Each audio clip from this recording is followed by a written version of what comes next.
Welcome to Choice Classic Radio. Like us on Facebook, subscribe to us on YouTube, and help keep this show alive by donating at choiceclassicradio.com. For more of your favorite old-time radio shows, join us on our companion podcast, Choice Classic Radio, Mystery, Suspense, Dramas, and Horrors, where we bring to you the most mysterious tales that the golden age of radio had to offer. And now, with 326 episodes made, broadcasting from 1939 to 1950, we bring to you The New Adventures of Sherlock Holmes. Petri Wine brings you Basil Rathbone and The New Adventures of Sherlock Holmes.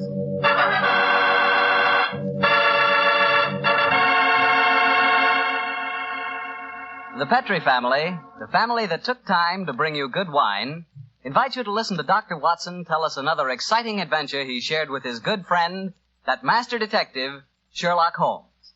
And as for me, well, I'd like to ask you if you know that one of the favorite wines of American women is Petri California Muscatel. In fact, the whole family likes Petri Muscatel. And you'll certainly know why if you'll just pour yourself a glass. Why, that Petri Muscatel is wonderful just to look at. It's the color of sheer gold. And raise that glass of Petri Muscatel to your lips. Oh, boy, what a wine.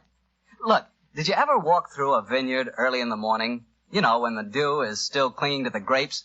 And did you taste one of those luscious, plump muscat grapes? Then you'll know what to expect the first time you taste Petri Muscatel. Petri Muscatel brings you that same wonderful muscat flavor, right from the heart of the grape. Try serving Petri Muscatel after dinner by itself, or with fruit or nuts. It's the perfect after-dinner wine. And serve it proudly because 5 letters, P-E-T-R-I, spell the proudest name in the history of American wine.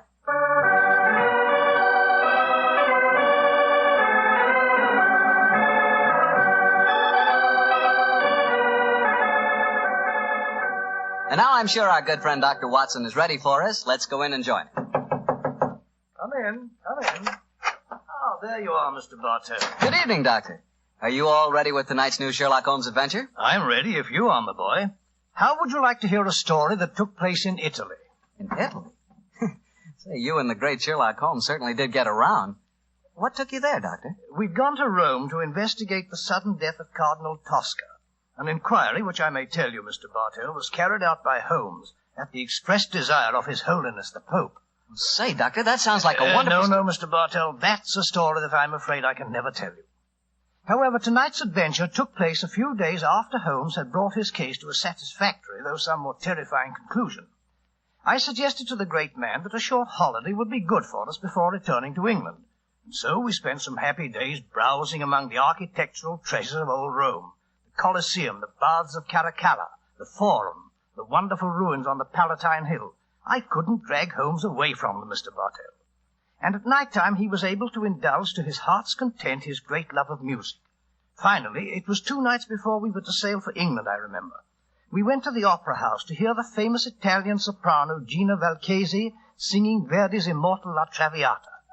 I can hear that exquisite voice now, Mr. Bartell, as Holmes and I, seated in a box, listened spellbound to the great Valchesi singing her last act aria.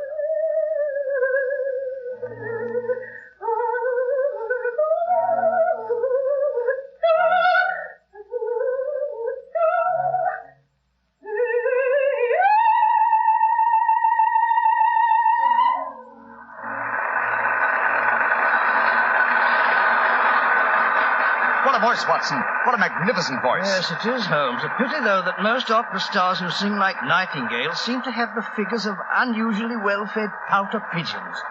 Poor woman, she must weigh at least 20 stone. Nevertheless, you mustn't refer to her as poor, my dear chap. Despite her somewhat unfortunate proportions, Signora Gilda Valchesi remains one of the greatest and wealthiest of contemporary sopranos. Listen to the applause. Yes, undoubtedly she'll sing an encore. We might as well go back to her dressing room now. The opera's almost over. Why are we going back to her dressing room? Because during the last intermission I received a note from her requesting my attendance. Oh, what did the note say? Well, it seems that the lady is not too popular with certain members of the opera company. Well, I've no wish to become entangled in any opera clash of temperaments. I confess I find myself not a little interested in meeting the lady. Shh. She's going to sing an encore.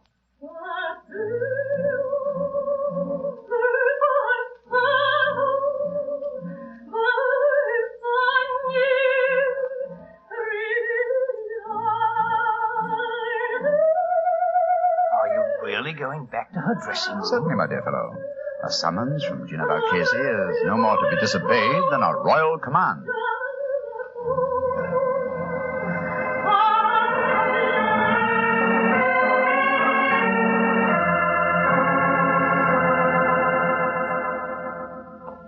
I must ask you, gentlemen, not to stand outside La Valchese's dressing room.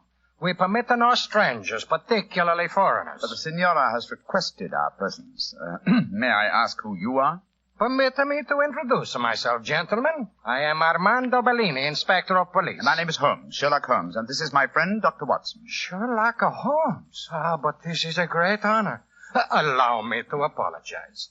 Here in the Opera House, we have to be so careful, you understand, of intrigues. There are so many. But Senor Holmes and his friend, I am so happy to meet you both. At headquarters, I hear wonderful reports of your work in the Cardinal Tosca affair. I should prefer not to mention that unfortunate matter, Inspector, except under conditions of extreme privacy. Oh, quite so. And behind the scenes at the opera is not the most secluded place. Please to forgive me. You are waiting to see La Valchese? Yes. Well, she is still on the stage.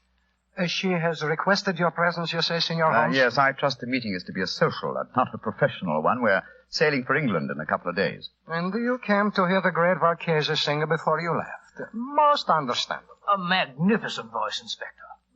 Yes, Doctor. And still, well, I am a devout opera lover myself.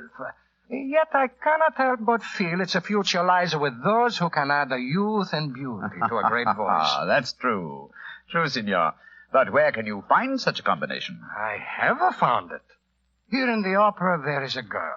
She is my protege. Someday, I hope she will be my wife.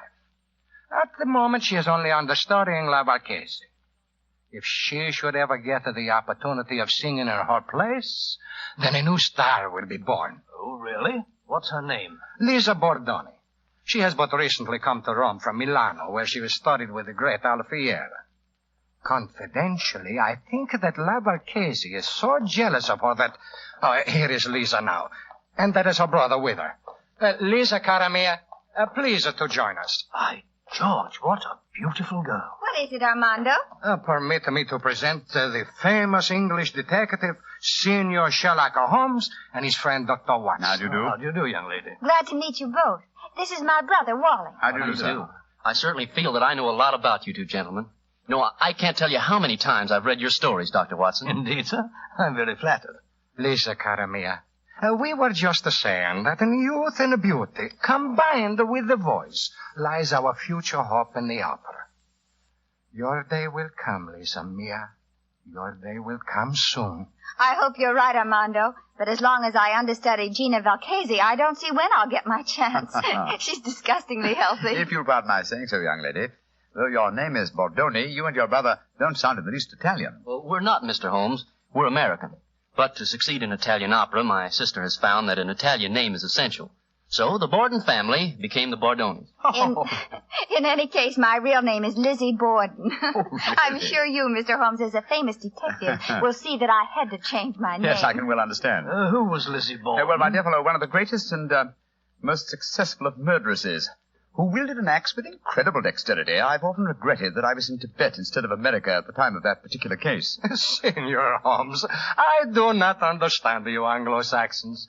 To me, a murderess is a murderess. Now, when you speak of a greatness in women, I feel... Oh, but here comes Gina Valchese now. I will introduce you. How many times must I tell you allow no one to stand outside my dressing room? Send them away. La Valchese is tired. But you wish to see Senor Sherlock Holmes, the famous detective. He has come here in answer to your request. Please, permit me to present him, and also his friend, Dr. Watson. How do you do, Senor? I'm greatly honored to meet you, Signora Valchese. And now, perhaps, if we may come into your dressing room and confer privately. Perdido. What would La Valchese have to say to a detective? A minion of the police, as Vero. Go away, all of you. Well, what do you think of that? She slammed the door in my face.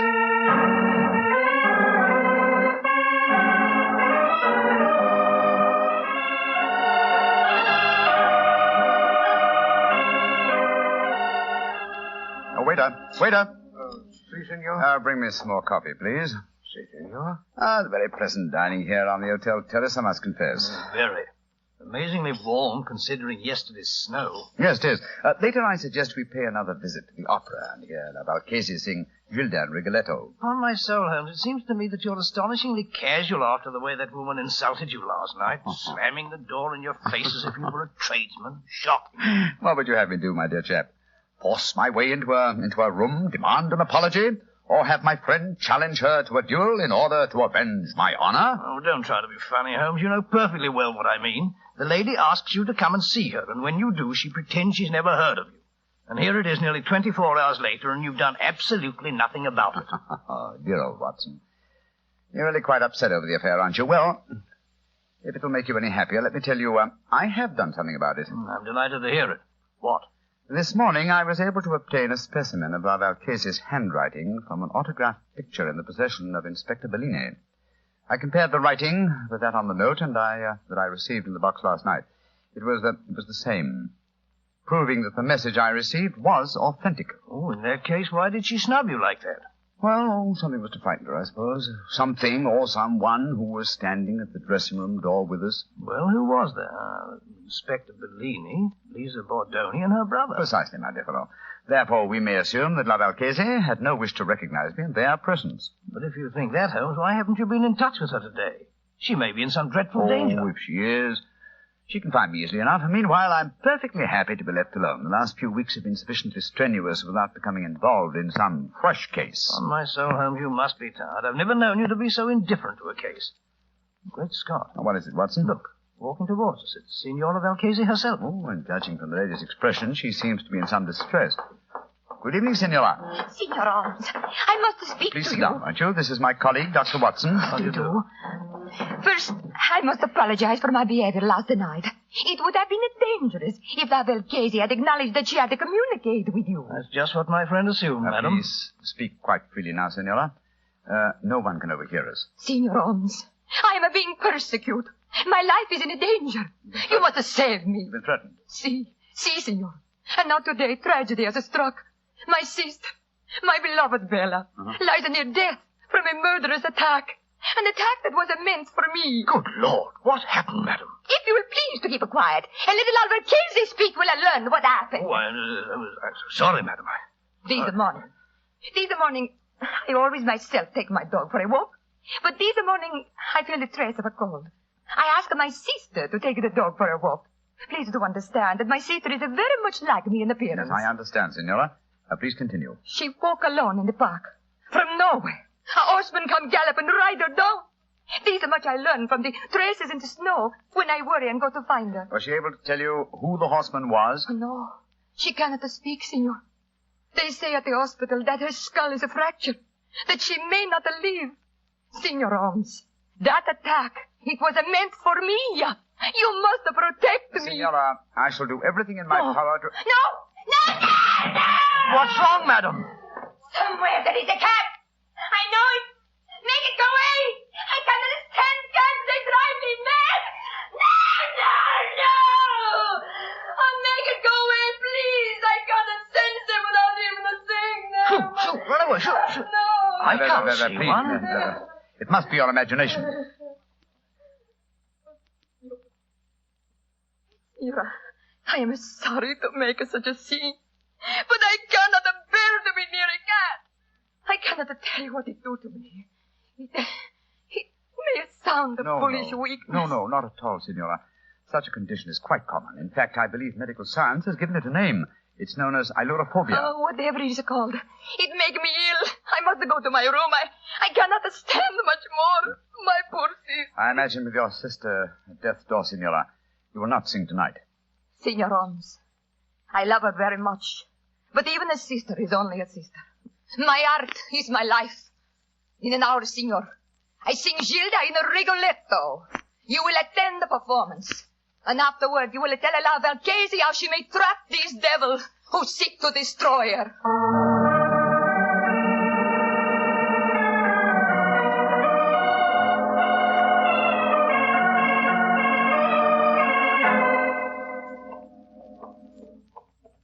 Holmes, Holmes, it's after 9:30. We've missed quite a lot of the opera. Hardly worth going to our box now. Just be in time to hear La Valchesi sing the incomparable Caro Nome. Come on, old fellow. Let's slip in as quietly as we can. Seems to me we should have been in our box from the beginning of the performance. She asked you to keep an eye on her, you know. That's true, old chap. But it occurred to me that an attack on her during the performance was unlikely, and that our time might be more profitably spent making inquiries at the riding academies. But you drew a blank. We found no trace of that mysterious rider. No, but at least we tried. Here we are. Let's stand at the back of the theater for a few minutes.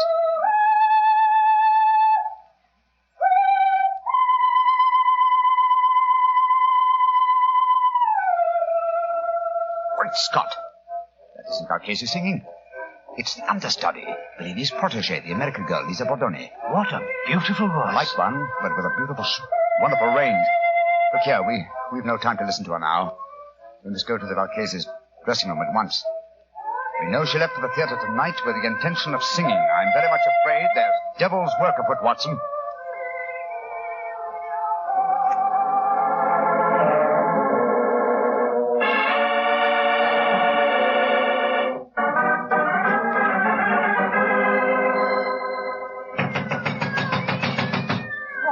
Doesn't she answer? Shh. Listen. There are cats inside our dressing room. Come on, Watson. Locked. Put your shoulder to it. Come on, help me. Watson, come on. Once more. Come on, again. Now, Watson, here. Great Scott, she's unconscious, Watson. See what you can do for her. She must have fainted with fright. Yes, some fiend, knowing her deadly fear of cats, has locked her in here with half a dozen of them. Shoot, off with you, shoot. Her eyes are opening, Holmes. She's coming to. Signora Valchesi. Her lips are moving. She's trying to speak. Signora Valchesi, tell me, who did this to you? Great heavens! Her voice, it's gone. I've known many vicious crimes in my lifetime, Watson. But to murder a voice that was one of the treasures of the world, is as vile a killing as I've ever encountered.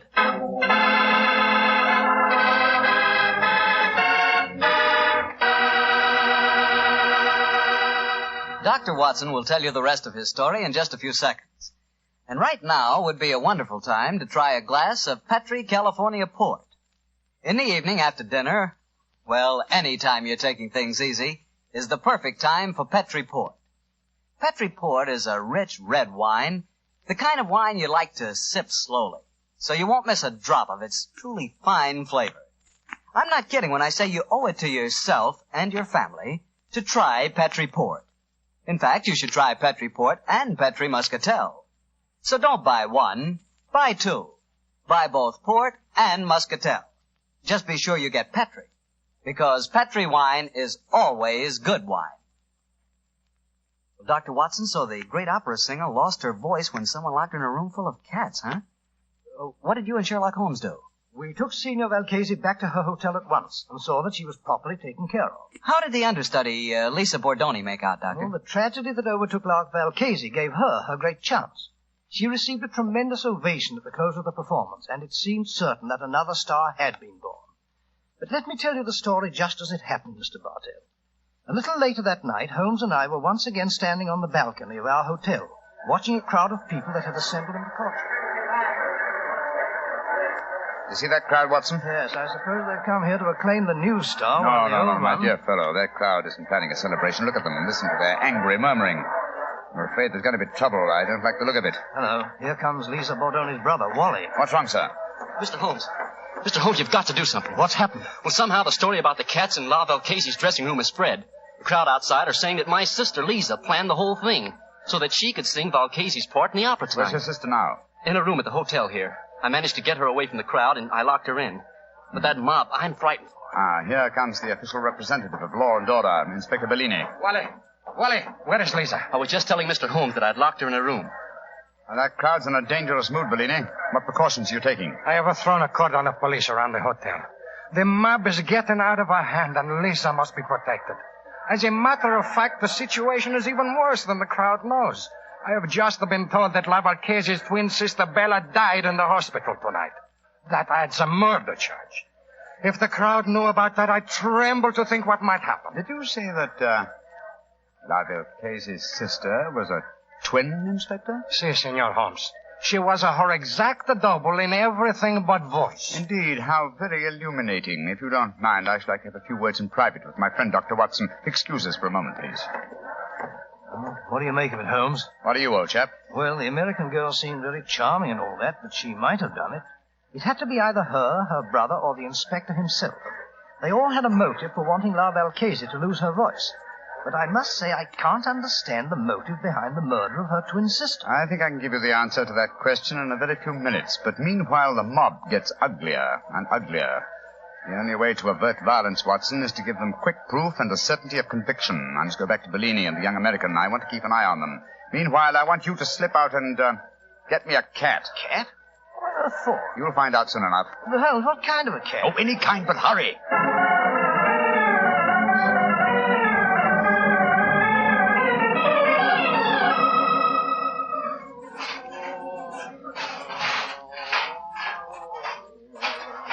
Come on, Kitty. Kitty, come on, Kitty.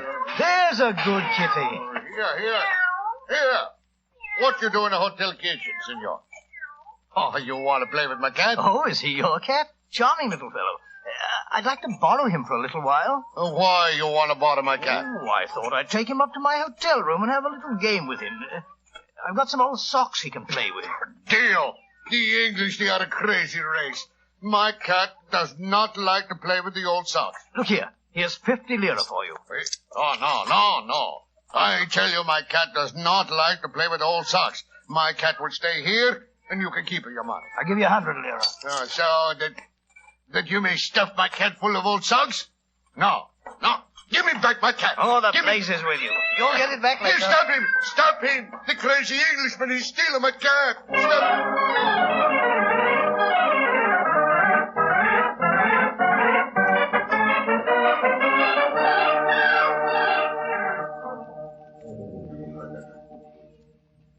Well, I got the cat for you, Holmes, but I wish you'd tell me what we're doing outside Valchese's door with it. I'm going to try an experiment.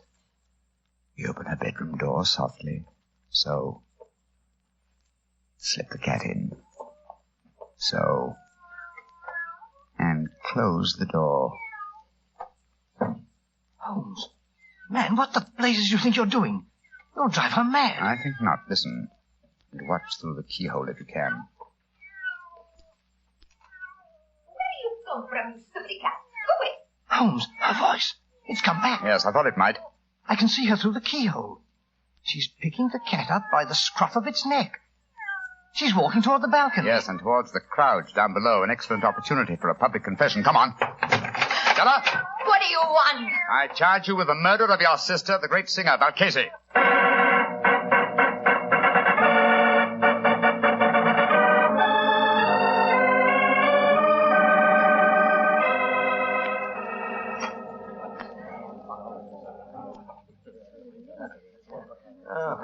It was a magnificent, Senor Holmes. Magnificent. The way you forced her to confess on the balcony in a full sight of the mob. And so you saved Lisa. I can't thank you enough, Mr. Holmes. Nor can I. Though I still don't see how you guessed.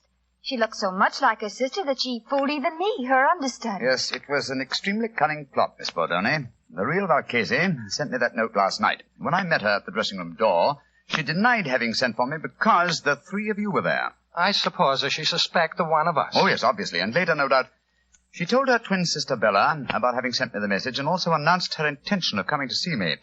Bella saw her opportunity, murdered La Valchese, assumed her identity, and to give added realism to her role, followed through with her sister's plan by coming to see me today. But I still don't understand this business, Mr. Holmes. Why did the twin sister lock herself in her dressing room and fill it with cats? What did it accomplish? It gave me the chance to sing. Yes, that's true. Which is why Watson felt certain the criminal must be you, your brother, or Signor Bellini. But you see, the episode with the cats accomplished one other thing. It made it plausible that the great Valchese should never sing again. To whose advantage would that be? An impostor, of In course. the person of a twin sister who could not sing and who must surely envy her sister's great will. Exactly, my dear fellow. As soon as I knew they were twin sisters in everything but voice, it became more than a possibility. It became probability, but it had to be tested. That's why I sent for the cat, Watson. When the sister, thinking herself unobserved, exhibited no terror for cats, well, it became a certainty. On my soul, Holmes, this is as fantastic a plot as ever we've met. A diabolical plan, Watson. And I'm only thankful, Miss Bordoni, that we were able to expose it before the crowd reached you tonight. I don't know what I can ever do to repay you, Mr. Holmes. Oh, that won't be hard, my dear. A box of Covent Garden for your London debut would be, an ample repayment. And from what I hear of your reception in Rigoletto tonight, I shan't have to wait very long for that reward, eh? It's a promise, Mr. Holmes. Come in. Oh, excuse me, please. All over the hotel I'm looking for my cat. I say to myself, there he is. He's stealing my cat. Inspector Bellino, you arrest him. He tried to bribe me, and then he ran away with my cat and fill him full of old English songs. Oh, does she be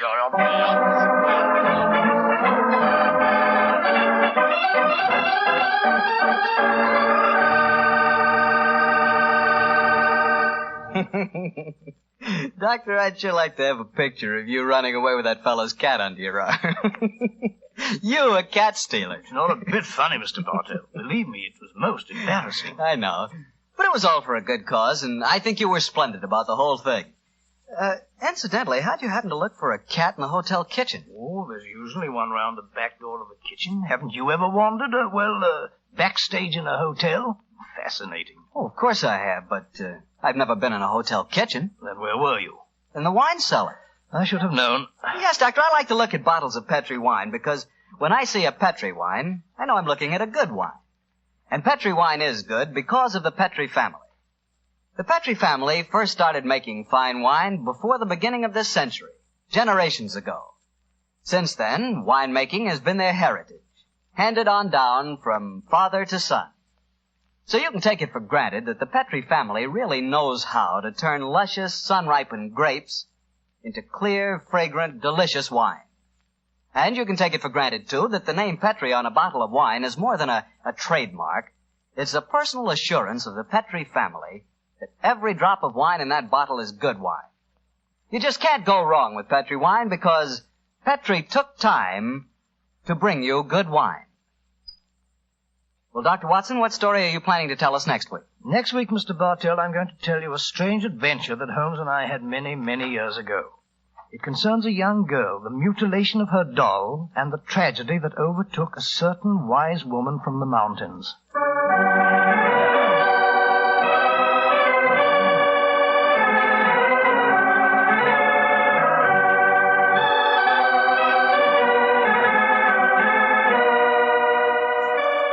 Tonight's Sherlock Holmes adventure was written by Dennis Green and Anthony Boucher and was suggested by an incident in the Sir Arthur Conan Doyle story, The Adventure of Black Peter. Music is by Dean Fossler. Mr. Rathbone appears through the courtesy of Metro-Goldwyn-Mayer, and tonight, Dr. Watson was played by Mr. Eric Snowden, who substituted for Mr. Nigel Bruce. Mr. Bruce is scheduled to return to the program next week.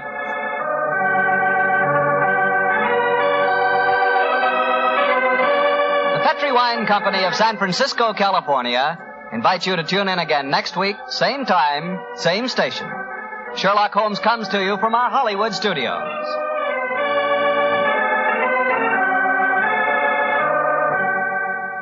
This is Harry Bartell saying goodnight for the Petri family. For a solid hour of exciting mystery dramas, listen every Monday on most of these same stations at 8 o'clock to Michael Shayne, followed immediately by Sherlock Holmes. This is the Mutual Broadcasting System. That concludes today's episode. We'd like to thank you and remind you to donate at choiceclassicradio.com. Remember, your donations make episodes like this possible.